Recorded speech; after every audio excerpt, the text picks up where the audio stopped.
Bonjour, bienvenue à tous. Je suis ravi de retrouver pour ce webinaire en partenariat avec AU Group et TAC Economics qui s'intitule Face au chaos économique et politique, quels outils pour sécuriser votre trésorerie et saisir les opportunités à l'international. Voilà un beau sujet.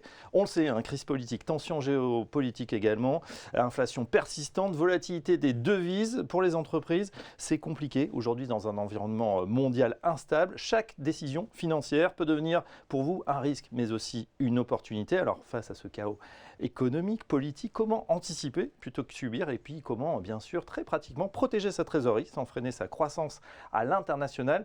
Ce webinaire, donc organisé, on le disait, par AU Group en partenariat avec TAC Economics, vous propose un éclairage concret, prospectif, durant ces 45 minutes ensemble sur les outils et les stratégies qui vont vous permettre d'allier sécurisation et performance. Pour nourrir cette réflexion, 3 experts sont avec nous en plateau. On est ravis d'accueillir Léa Defaze. Bonjour Léa. Bonjour Fabrice. Vous êtes chef économiste chez TAC Economics. Bienvenue à vous. Merci. À vos côtés, Louis Bollard. Bonjour Louis. Bonjour Fabrice. Vous êtes directeur général d'AU Group. Bienvenue.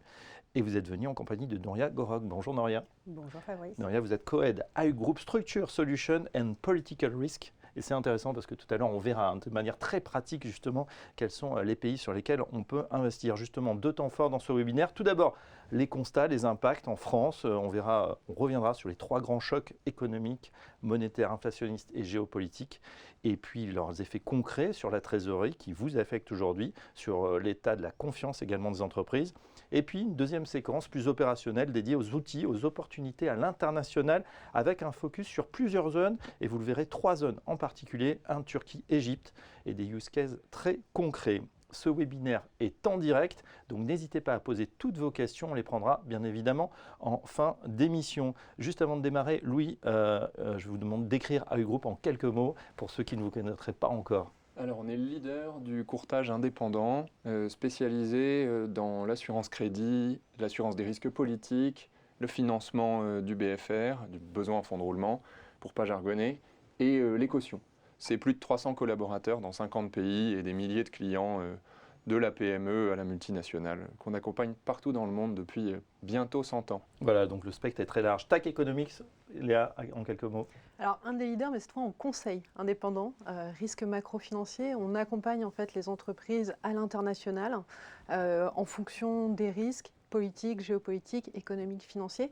Et on utilise des modèles et surtout de l'IA pour prévoir ça. Alors, on n'est pas là depuis 100 ans, mais et là pas depuis depuis 30 ans. ChatGPT. Et pas depuis ChatGPT, depuis 30 ans. Les réseaux de neurones et le machine learning, ça fait longtemps que ça existe. Et c'est comme ça qu'on le fait.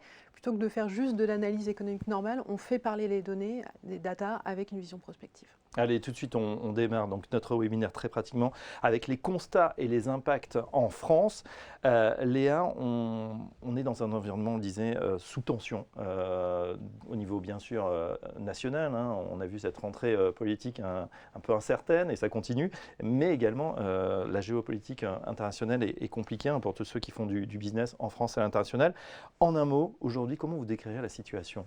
Alors, je ne vais pas le faire en un mot parce que je suis une économiste, je vais un peu m'étendre, mais je pense qu'il y a une situation assez ambivalente aujourd'hui, c'est-à-dire qu'on a un peu cette chape de plomb qui tombe sur la croissance française, et en même temps, le gouverneur de la Banque de France prévoyait cette année une croissance de 0,7, on sera à 0,9 l'année prochaine, on a eu une bonne surprise parmi les pays de la zone euro, 0,3 de croissance sur ce dernier trimestre, et donc c'est une sorte d'entre-deux, c'est-à-dire qu'on est sur une croissance atone, une croissance qui est faible, et on va le voir, on a les effets passés des crises et des chocs qui se matérialisent sur l'économie, mais malgré tout, dans cet environnement-là, une croissance française qui tient faiblement, mais qui tient avec des effets des chocs qui commencent à se diffuser aujourd'hui dans l'économie. Ouais, on va tout de suite le voir avec un premier graphique à l'image, ce choc d'activité qu'on voit. On a, alors bien sûr, un tableau assez éloquent, bien sûr, énormément de défaillances d'entreprises au moment du Covid, ça rebondit très fortement, mais aujourd'hui, on a finalement des défaillances qui rattrapent leur retard post-crise. Est-ce que finalement, tous les mécanismes qu'on a mis en place n'ont pas caché un petit peu la forêt et pour certaines, effectivement, des défaillances qui s'accélèrent en ce moment? En fait, il y a 2 choses intéressantes à regarder. C'est de faire en fait le parallèle avec la crise de 2008. Crise de 2008, crise financière, choc massif. Aujourd'hui, quand on compare en fait les 2 niveaux de défaillance d'entreprise, on est des niveaux plus élevés. de défaillances. On est sur 12 mois glissants autour de 68 000 défaillances en termes de création d'entreprises. Le mois de septembre, en termes de nombre de défaillances, a été similaire pendant la crise de 2009. Et pourtant, malgré ces chocs, encore une fois, la situation française n'est pas celle de 2008. Mais par contre, effectivement, on a cet effet de rattrapage. Les amortisseurs sont plus lents, les PGE, le quoi qu'il en coûte. Et puis, ça se fait dans un environnement qui est changeant et un environnement qui ancre en fait sur de nouvelles perspectives. Les taux d'intérêt plus élevés, le choc passé de l'inflation, ces contraintes budgétaires qui sont désormais là. Et donc, en fait, on le voit bien, en fait, on a cette montée des défaillances avec une croissance qui, bon an, mal an, est autour de 1%. Oui. Et ce phénomène-là, c'est un phénomène qui va encore continuer, hein, même si le rythme des défaillances se tasse un peu sur le dernier mois.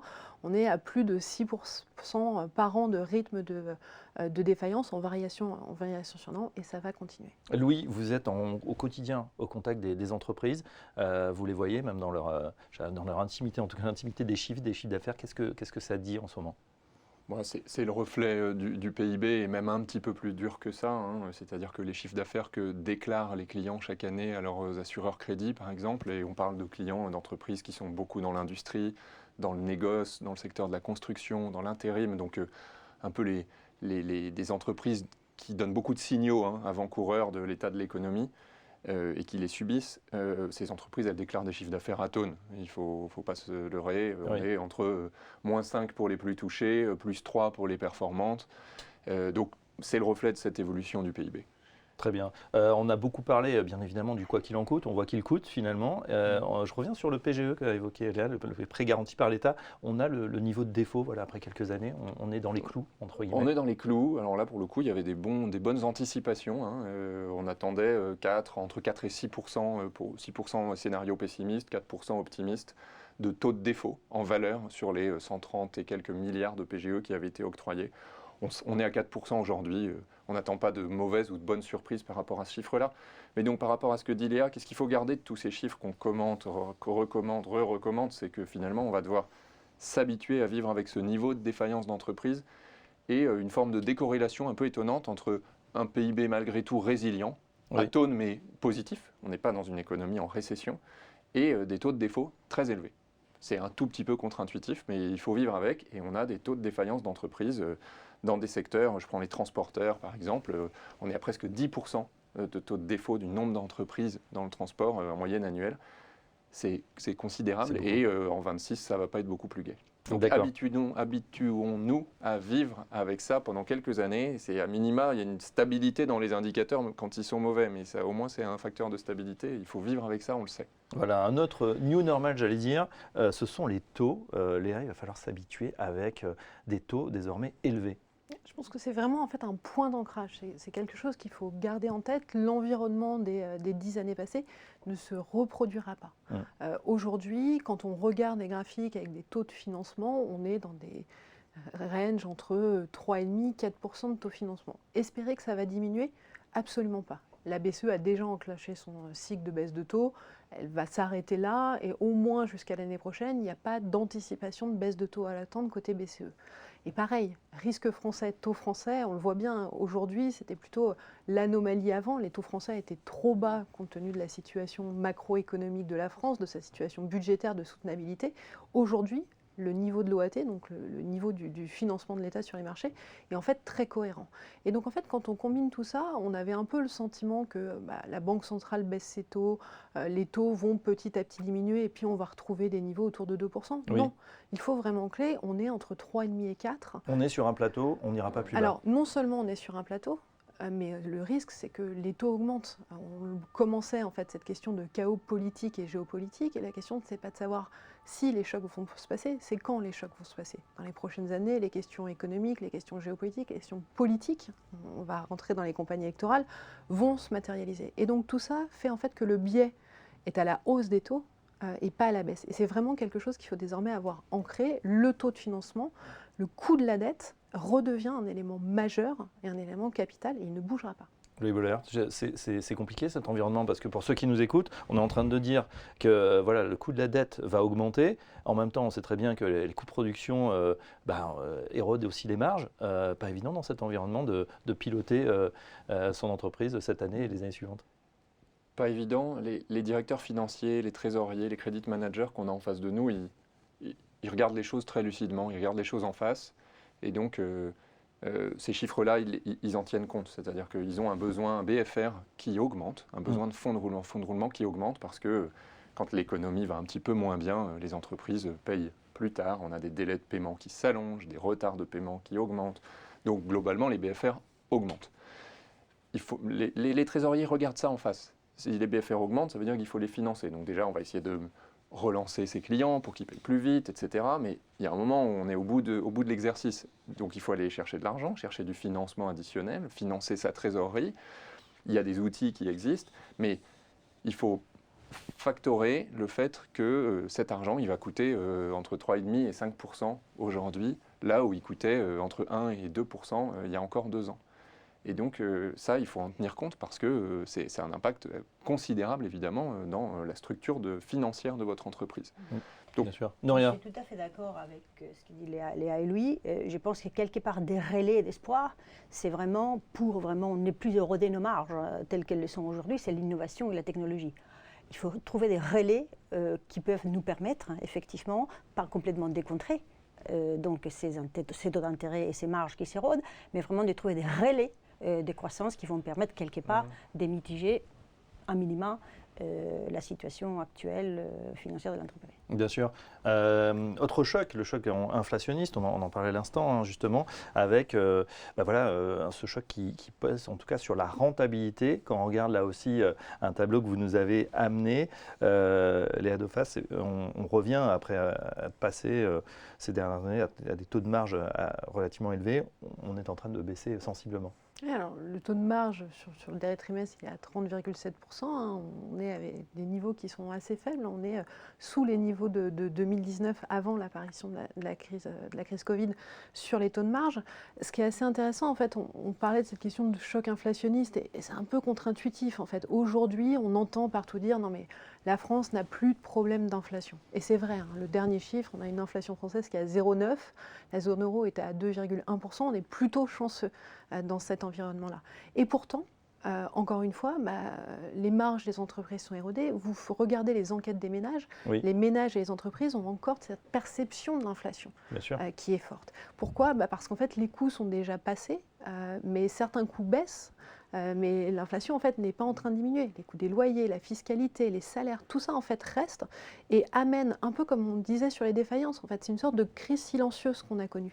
Tout s'est ajusté et petit à petit, on accumule dans un environnement macro-international qui n'est plus du tout celui d'avant, qui se fait avec des contraintes d'inflation élevées, des problèmes de confiance, des taux d'intérêt élevés. Et donc tout ça, en fait, est la conséquence logique et elle se voit très naturellement sur les marges qui peuvent être certes différenciées par secteur et par taille d'entreprise, mais dans l'ensemble, on est aujourd'hui avec des niveaux de marge qui sont plus bas que ce qu'on avait connu en 2019 à une croissance qui elle est un peu plus forte. Ouais, alors on s'adresse évidemment aux entreprises ici, mais c'est vrai que pour la ménagère, pour le commun de la population, hein, on a toujours le sentiment quand on fait des enquêtes d'opinion qu'on est avec une inflation entre 5 et 10% alors qu'elle est revenue à des niveaux assez bas, mais c'est vrai que c'est une histoire de perception et puis des gens qui font leurs courses quand même tous les jours. Louis, sur justement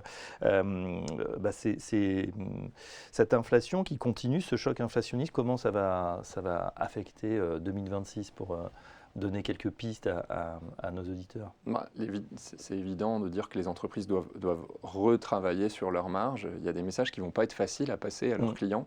Je parle en B2B et puis ça finit chez le consommateur final. Hein, mais face à ce choc de la demande, la demande elle est atone, les Français épargnent. Mais si on regarde les choses avec objectivité, les entreprises ont déjà eu beaucoup de mal à répercuter la hausse du coût des intrants sur leur prix de vente. Ça s'est fait et on a vu des années d'inflation forte entre 22, 23 essentiellement. Donc c'était du rattrapage post-Covid et de l'inflation, mais on a vu beaucoup d'entreprises dont les marges se sont réduites. C'est le sens du graphique présenté par Léa. Et là, on a un deuxième facteur qui devrait renourrir l'inflation, qui est lié directement à cet écart entre les 4% de taux d'intérêt moyen, on va dire, pour emprunter de l'argent, et les 0,9% d'inflation. C'est pas normal cet écart-là. Économiquement, il n'est pas normal. Ça devrait se rattraper parce que les entreprises devraient remettre dans leur prix le coût de leur crédit. Ils accèdent à l'argent à 4%. Quand vous avez un business de BFR, quand vous êtes un négoce en matériaux de construction, votre business, c'est du BFR. C'est de bien acheter, de porter des stocks, de bien revendre, de vous faire payer rapidement. Ça a un coût tout ça, le crédit que vous allez octroyer à vos clients, le crédit interentreprise, le fait de vous financer en payant les fournisseurs, en vous payez correctement par vos clients, tout ça, ça a un coût qui doit être répercuté dans votre prix de vente. C'est un exercice facile à faire sur une feuille, facile à dire dans un plateau, mais pourtant il faut le faire. Et c'est là où il y a des très belles interactions entre des directeurs de la trésorerie, des directeurs financiers, des directeurs commerciaux pour travailler main dans la main et voir comment ce crédit que j'octroie à une entreprise, j'arrive à le valoriser. Parce que quand vous offrez 60 jours de délai de paiement à une entreprise, vous prenez le risque qu'elle ne vous paye pas. Et ça a une énorme valeur pour cette entreprise de pouvoir vous payer qu'à 60 jours. Oui, il y a une asymétrie néanmoins entre les grands groupes et les PME que vous suivez, tout autant les uns que les autres. Est-ce que justement il y a des disparités de tension, de cash, de BFR? Qu'est-ce qu'on observe aujourd'hui? Oui, on dit que les entreprises n'ont pas trop de problèmes d'accès au financement et aux prêts de trésorerie aujourd'hui, ou même des crédits d'investissement, hein. Les crédits d'investissement sont en hausse, les crédits de trésorerie sont un petit peu en baisse sur les 18 derniers mois. Il y a quand même une asymétrie. Les grosses entreprises sont inquiètes mais sont équipées pour parler avec leurs banquiers et obtenir des prêts. Et j'ai envie de dire, elles s'équipent. On dit que c'est quand il fait beau qu'il faut changer la toiture. Les grandes entreprises, il y a suffisamment de personnes qui travaillent là-dedans pour se rendre compte de ça. Et effectivement, quand elles vont bien, aller négocier des enveloppes qui seront disponibles quand ça va un peu moins bien. Chez les toutes petites entreprises, vous savez comme moi que les patrons, les directeurs financiers sont au four, au moulin, gèrent beaucoup d'instabilité. Et donc, il n'y a pas forcément cette lucidité. On est là pour essayer de leur en apporter un petit peu en toute humilité. Oui. Choc structurel, choc géopolitique également. Tiens Léa, une question, on a beaucoup parlé évidemment de la guerre en Ukraine, des tensions au Moyen-Orient cette année. Et puis il y a eu quand même cet événement avec cette arrivée de M. Trump au pouvoir, avec ses fameux tarifs. Est-ce que ça a déséquilibré aussi certaines chaînes de valeur? Est-ce que ça a pesé sur la croissance? Alors, encore une fois, je pense qu'il faut tout résumer dans un monde qui change et qui va continuer. En réalité, vous mentionnez Trump, Trump n'a rien changé. Ce qu'on voit aujourd'hui. C'est intéressant. Ça, c'est assez, non, il a accéléré les choses, il le fait accéléré. avec un ton qu'on discute. Mais en tout cas, quand vous regardez depuis très longtemps, la fragmentation, ces bascules des chaînes de valeur, ces alignements pays contre pays, ces montées des tensions commerciales, des restrictions au commerce, en fait, c'est un phénomène qui est présent depuis 2019, qui va en s'accélérant. On mentionne la question des tarifs, ça a été vraiment le sujet clé cette année, mais en réalité, les tarifs, les exportations, les restrictions aux exportations, les questions de soutien aux économies locales, tout ça, en fait, c'est en nette augmentation depuis des années. Et donc, avoir ce constat de dire, mais en fait, on est dans une ère Trump, et puis les choses vont s'arranger, non. Trump est un accélérateur d'un mouvement de fond qui est là pour durer. Et donc ces questions de chaîne de valeur, d'ajustement des chaînes de valeur, elles vont en fait aller en s'amplifiant. Et ça doit être un élément d'ancrage dans cette perception de risque. C'est ne pas croire qu'on est dans ce monde qui ne change pas. La fragmentation va aller en s'accélérant, elle va augmenter. Les rivalités entre la Chine et les États-Unis et comment nous, entreprises européennes et entreprises françaises, on croit, même si on est dans un bon mood en ce moment entre les deux nations, ça ne sera pas le cas. Ça va aller en s'amplifiant. Et donc ça, c'est des éléments d'ancrage qui vont en fait n'aller qu'en se désagrégeant petit à petit. J'ai envie d'ajouter un quatrième choc, ou plutôt le corollaire ou la conséquence, Nouria Gorok, c'est on a l'impression finalement d'un choc de confiance aussi pour les entreprises. Pas évident, on le dit que par gros temps, c'est pas là où on déploie les voiles, on a plutôt tendance à peut-être se diminuer, parce qu'on le disait tout à l'heure, finalement les banques sont ouvertes, du crédit il y en a, mais il y a une frilosité en ce moment. Je dirais que plus qu'un manque de confiance, effectivement on peut le constater, mais c'est aussi l'incertitude. Et c'est la volatilité des situations existantes. Ce qui est très difficile d'ailleurs à mettre dans les modèles, quand on fait un rating d'un risque donné, que ce soit un risque pays, une entreprise, il y a toujours ces côtés aujourd'hui volatiles qu'on ne maîtrise pas. Oui. J'ai fait les liens au commentaire de Léa sur ces décisions d'un État qui peut prendre à tout moment des actes protectionnistes qui sont très liés au risque politique, effectivement. Et c'est quelque chose à laquelle nous travaillons tout le temps. Donc c'est quelque part des situations qu'on connaît et des risques politiques aujourd'hui probablement plus liés à l'activité économique et macro qu'il l'était peut-être dans les 20 dernières années. Donc à tenir compte de cet élément un peu irrationnel des décisions d'un pays à un moment donné. Dernière question pour clôturer cette séquence, Léa. Si on se projette justement sur 2026, donc vous nous disiez, la croissance, elle va rester assez atone, assez faible en France. Alors, c'est encore une fois un paradoxe, hein, c'est qu'on a eu une année quand même en termes de risque qui a été majeure. Et malgré tout, en fait, la croissance mondiale, elle a plutôt bien tenu, hein. Les entreprises, elles ont ajusté en amont des tarifs. Les ménages, ils ont un degré d'incertitude élevé. Alors, ils épargnent beaucoup en France, et c'est une vraie problématique. Mais on a un peu de conso. Et effectivement, ce qu'on voit, c'est qu'on aura une année autour de 0,7 de croissance. Soyons optimistes, disons 0,9 l'année prochaine. Un peu de consommation qui se reprend, la désinflation aide un peu, mais c'est exactement ce que disait Nouria. Sur les enquêtes côté ménage français, même si ça se reprend un tout petit peu, les indicateurs de certitude sont à leur plus haut historique et les indicateurs d'intention d'épargne également. Ça veut dire que même s'il y a un sentiment qui s'améliore, effectivement, la désinflation et un soutien, en fait, les ménages français n'ont pas confiance dans l'environnement politique qu'on connaît au niveau national. Et c'est la même chose pour les entreprises. Et donc, l'année prochaine, c'est une sorte de retour à la normale, mais un retour à la normale avec une situation qui est différente. Est-ce qu'il faut dire retour à la normale? J'en sais pas, mais en tout cas, c'est l'année prochaine des taux d'intérêt qui sont plus élevés, une incertitude qui se tient, un monde qui se fragmente et donc une perspective de croissance, un peu de reprise de la demande domestique, ce qu'on n'avait pas trop eu cette année. Quelques effets retour du commerce extérieur, mais malgré tout, un rythme de croissance sous les 1%, bien en deçà de ce qu'on anticipe pour la zone euro. Ouais, et des Français, normalement plutôt cigales au niveau européen, mais là, qui sont très fourmis avec des taux d'épargne parmi les plus élevés d'Europe. Louis, effectivement, dans ce contexte, est-ce que une des solutions, ça ne serait pas le passage, une ouverture plus forte à l'international? Bien sûr. Alors, ça fait 20 ans que je commande ces sujets-là et 20 ans qu'il y a 100 000 entreprises exportatrices en France. Donc, le constat, il est fait. On sait qu'il faut aller chercher la croissance en dehors, qu'il faut diversifier. 100 000 entreprises exportatrices. Grosso modo, c'est toujours un petit peu le même chiffre. Bon, là, on voit que la balance commerciale, c'est plutôt exceptionnellement un petit moteur de croissance pour la France. En tout cas, c'est moins mal que ça a été, ou moins difficile comme constat. Et donc, les entreprises ne s'y trompent pas. Ça fait longtemps qu'elles sont allées chercher de la croissance ailleurs. Elles sont allées en chercher beaucoup aux États-Unis. Et aujourd'hui, on leur dit, bah oui, mais vous avez mis tous vos œufs dans le même panier, c'est un drôle de panier, donc faites attention. Bon, c'est pas simple. Mais elle continue. Elle continue, et on a un chiffre qui est intéressant, c'est que aujourd'hui, les banques et leurs filiales d'affacturage, là où elles sont en croissance, c'est le financement des créances internationales, des créances export des entreprises françaises. Alors que sur le marché domestique, évidemment, c'est atone. Donc, qui dit financement des créances, dit créances, qui dit créances, dit business. Donc, c'est un bon chiffre, c'est une bonne chose, et bravo aux entrepreneurs français d'aller chercher cette croissance-là et de ne pas se tromper en disant finalement mon métier, d'aller chercher des deals et du business, pas forcément de financer moi-même ces délais de paiement qui peuvent être plus longs à l'international, et de faire acheter mes créances par un banquier. Les banquiers français étant les champions mondiaux sur le financement des créances internationales. Voilà, Cocorico, c'est vrai qu'on a une belle filière d'affacturage qui permet d'aller se déployer. Alors tiens, justement, on l'a compris, donc pour cette première partie, le marché domestique restera sous pression. Des leviers existent à l'international. Je vous propose tout de suite de voir ça. On passe à notre deuxième séquence, donc outils et opportunités à l'international. Comment sécuriser vos opérations, saisir les opportunités dans les pays les plus dynamiques. Et d'ailleurs, ces pays, quels sont-ils?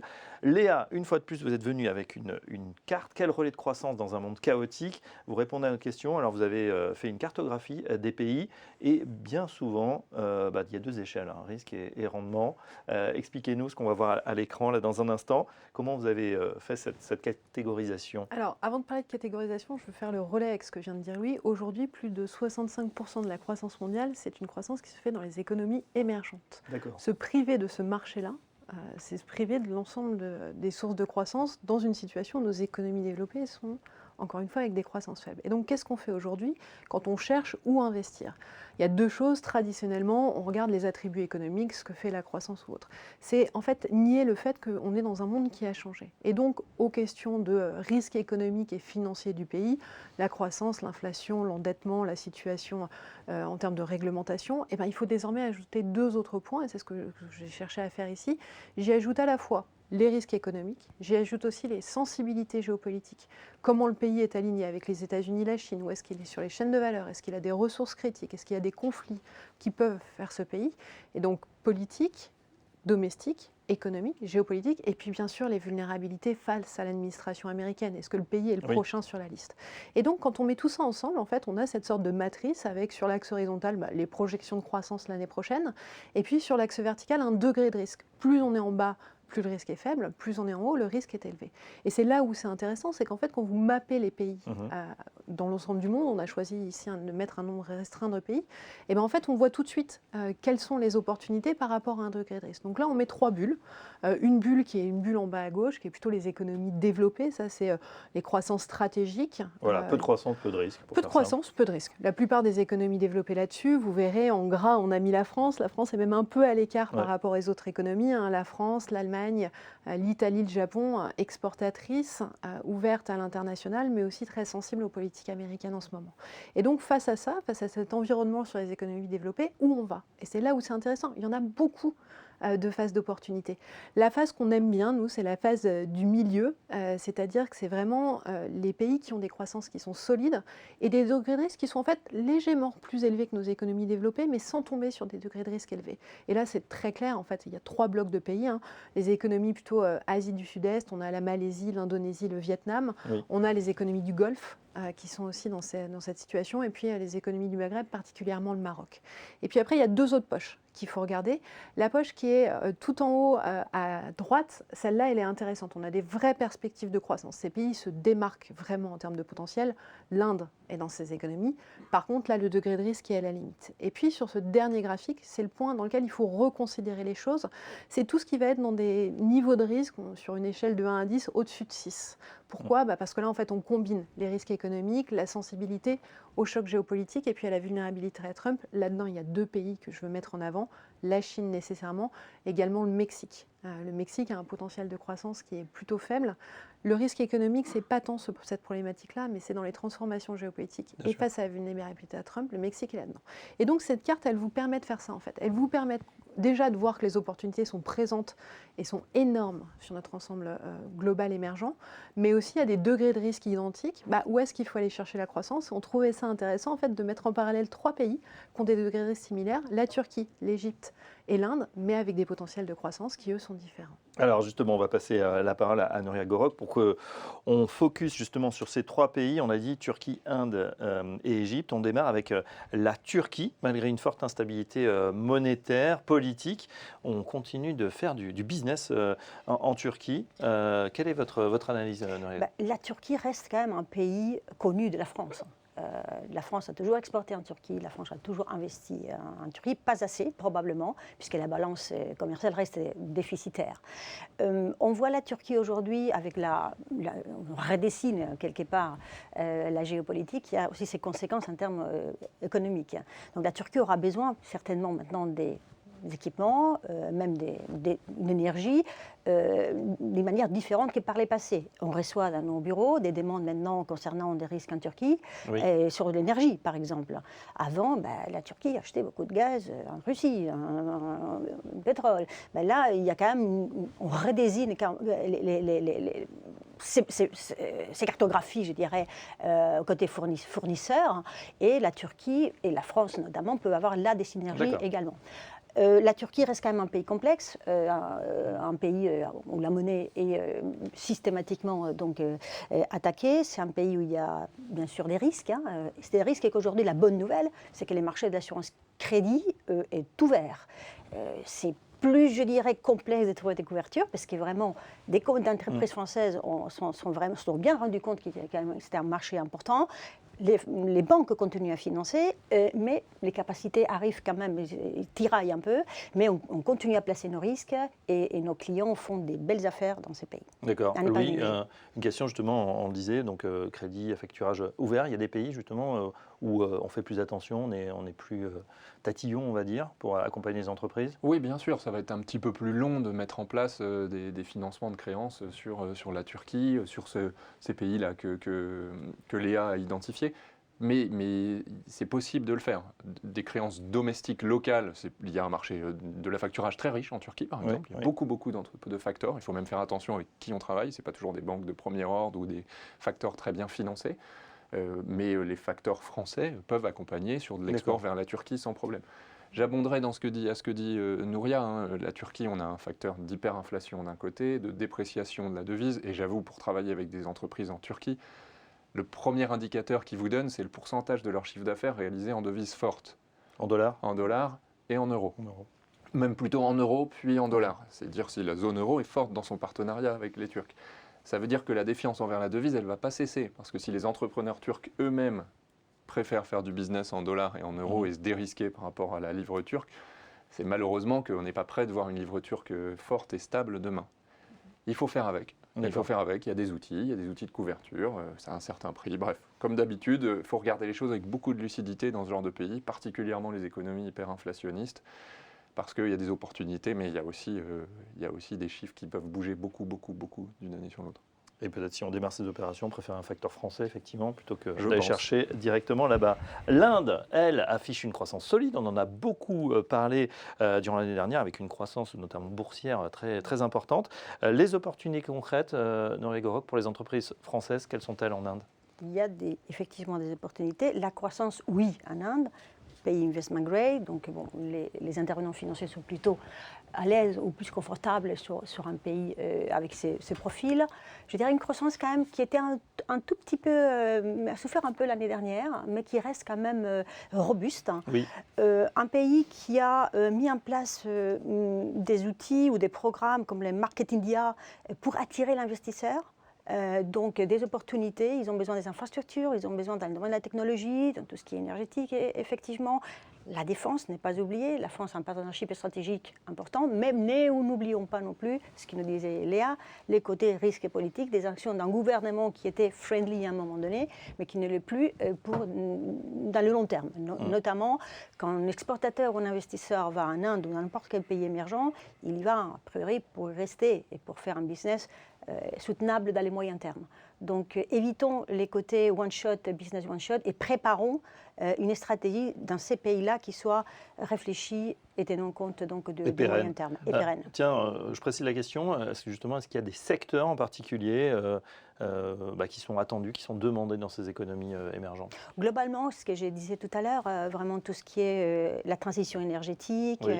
tout ce qui est technologie, la France même dans les semi-conducteurs, dans différentes tout ce qui est lié à l'IA, tout ce qui est lié à l'infrastructure lourde, c'est-à-dire on se rappelle tous par exemple, on parle aussi de l'Égypte,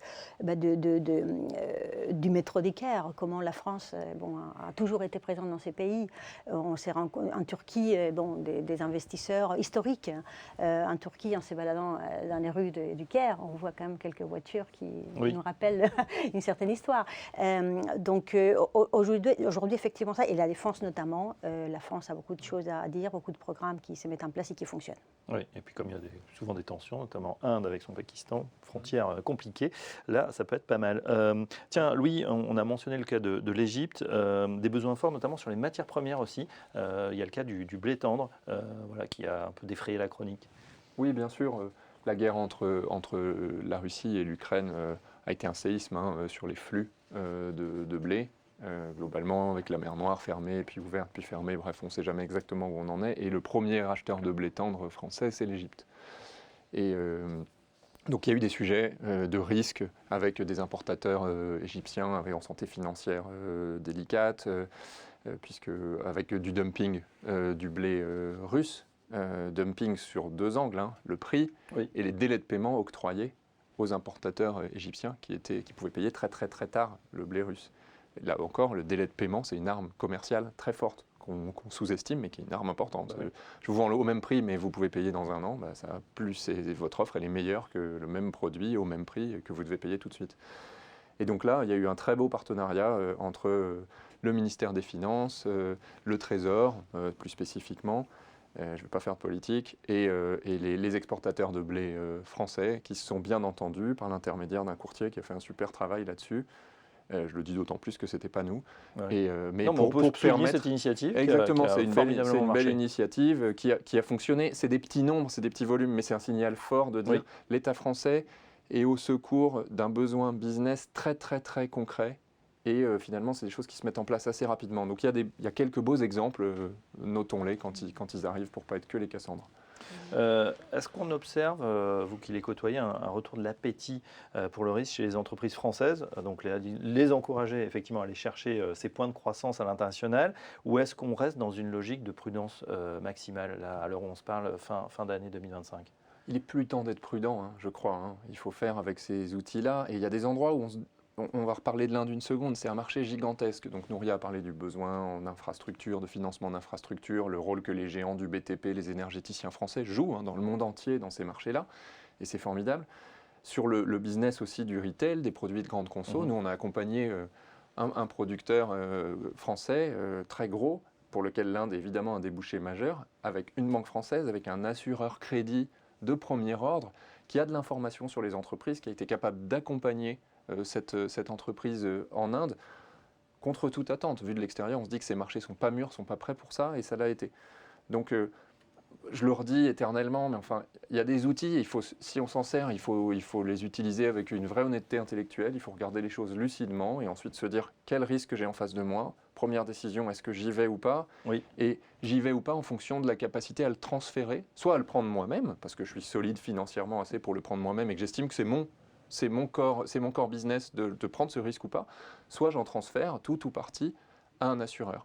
Et une fois qu'il est transféré, eh ben, je peux le financer plus facilement, puisque le banquier, il y a une grande partie du risque qui est réduit, puisque le risque, il est porté par l'assureur. Donc tout ça, c'est une chaîne qui peut être vertueuse, qu'il ne faut pas voir comme des outils défensifs, mais comme des outils positifs, offensifs, pour aller chercher de la croissance, même dans des zones réputées complexes. Voilà, en tout cas, Turquie, Égypte et Inde, sur le graphique, c'est plutôt intéressant, avec un niveau de risque finalement et de croissance de vie très intéressante. Ah, tiens, un mot, Nouria, sur l'Afrique. Alors, pays continent gigantesque, évidemment, là aussi, je pense qu'il doit être dans plusieurs catégories. Sur quelle zone on peut investir en Afrique? Alors bien sûr, il y a le Maghreb qui est pratiquement nos voisins. Est-ce qu'il y a d'autres zones intéressantes? Il y a des zones très intéressantes en Afrique. Il y a notamment même des financeurs et même les assureurs publics, parce qu'il ne faut pas oublier, j'ai fait un peu les liens, ce qu'il disait lui tout à l'heure, les partenariats privés-publics restent essentiels pour justement assurer ou financer ou accompagner les exportateurs dans des zones qui sont plus difficiles, et notamment en Afrique. Donc on voit la Banque mondiale, on voit quand même pas mal d'outils que l'exportateur ou investisseur français doit vraiment bien explorer, monitorer quand on va en Afrique. En Afrique, je dirais qu'il y a des pays comme les Bénin, la Côte d'Ivoire, je veux dire des pays, je dirais, peut-être ciblés ceux qui ont un peu plus diversifié leur économie.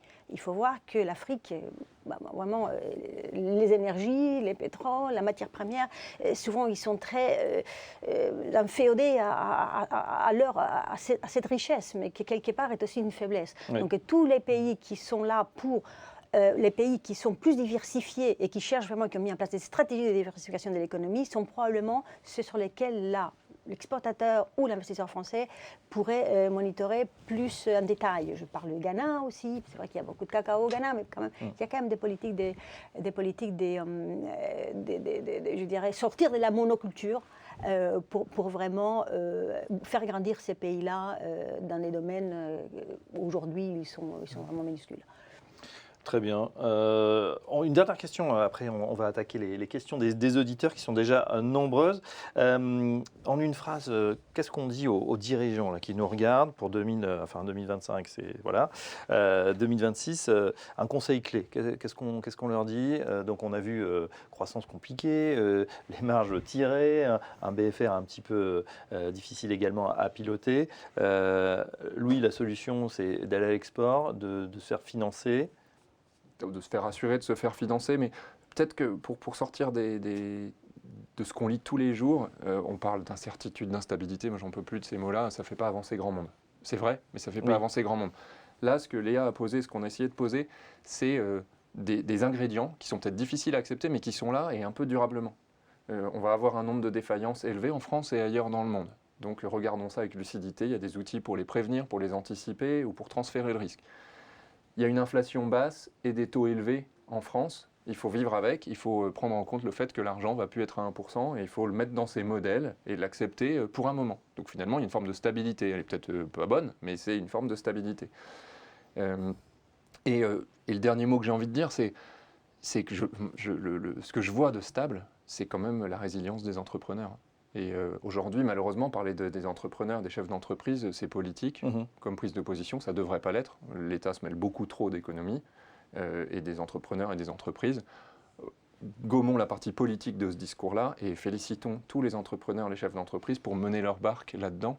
Et continuons, nous, autant que faire se peut, à les aider en leur proposant les meilleurs outils du marché, ceux qu'on juge les meilleurs pour eux à ce moment-là, pour les aider à naviguer là-dedans. Ce que demandent les chefs d'entreprise, c'est souvent de la stabilité. Bon, là, on ne doit pas avoir de budget, du coup, ça sera stable, mais c'est vrai qu'il y a d'autres impacts, bien évidemment. Allez, on passe à vos questions. N'hésitez pas à continuer encore pendant quelques minutes à nous les envoyer.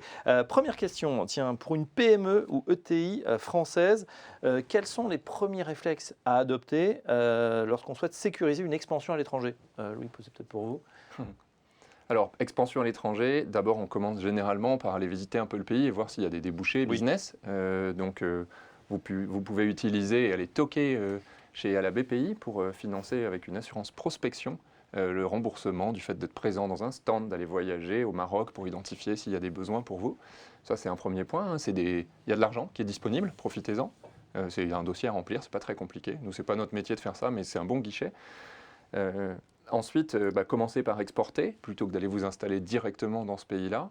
Et là, allez screener la qualité de votre portefeuille de prospects potentiels pour aller... Naturellement, vous allez malheureusement vous orienter peut-être sur les moins solvables des clients potentiels là-bas, qui sont ceux qui vont vous demander des délais de paiement. Vous n'allez pas voir le coup venir et puis vous allez vous planter. Et puis alors que le Maroc est un très bon pays, je ne focalise pas sur le Maroc, mais admettons, prenons cet exemple-là, ça peut être un très bon pays pour vous, mais si la première expérience n'est pas bonne, vous allez fermer le book et puis vous arrêtez. Donc on se renseigne également sur ses clients, sur ses prospects potentiels. Et investir du temps commercial sur les bons plutôt que sur les moins solvables. Non mais questionnez, mais vous avez vraiment des bases de données sur tout. Vous avez des données sur la majorité des sociétés. Je ne vous dis pas qu'il y a une grosse profondeur de données sur la Côte d'Ivoire, mais vous n'allez pas commencer à travailler à crédit tout de suite. L'open account, comme il dit, c'est une fois que vous avez un courant d'affaires établi, des habitudes de paiement. Tout ça, les gens à qui on parle aujourd'hui, ils le savent, mais ça vaut le coup d'être répété, et il y a des méthodes, etc. Et puis ensuite, une fois que ça fonctionne, vous allez installer un bureau, vous allez être sur place, et là, il y a d'autres risques qui peuvent émerger. On parlait de la Turquie. Compte tenu de la défiance qu'il y a sur la devise, un jour, il va y avoir un contrôle d'échange plus fort que celui qu'il est aujourd'hui. Il existe déjà. Donc, rapatrier des dividendes en euros ou en dollars parce que vous avez mis du financement sur place et que vous avez investi des capex lourds, c'est nécessaire dans votre business model. Si vous ne pouvez pas remonter ces dividendes-là, il faut l'anticiper. Et l'anticiper, ça peut être soit l'assurer, soit avoir pris ça en compte sur votre bilan. Autre question sur le risque politique. Comment on sensibilise les dirigeants justement à son impact concret sur leur activité? On dit souvent, ce pays peut-être un danger. Comment on fait pour les sensibiliser? Je pense qu'aujourd'hui, ils le sont plus qu'avant. Avant, c'est vrai que les risques politiques étaient un peu le dernier point qu'on checkait quand on allait répondre à un appel d'offres. Aujourd'hui, je pense qu'il y a une conscience de l'existence des risques politiques et de l'interconnexion de ces risques. Parce que la question maintenant, ce n'est pas seulement quel risque j'ai en Turquie, c'est quel risque j'ai en Turquie et indirectement avec d'autres, du fait du contexte qu'on est en train de vivre. Et la problématique de la supply chain. Je dirais surtout un risque politique, mais pas que un risque politique. La gestion des risques commence dès l'appel d'offres. C'est-à-dire du premier moment où on dit, tiens, je vais exporter quelque part, j'ai un contrat, j'ai une opportunité. Dès l'entrée en relation. C'est la préparation et avec son assureur, son courtier, son banquier.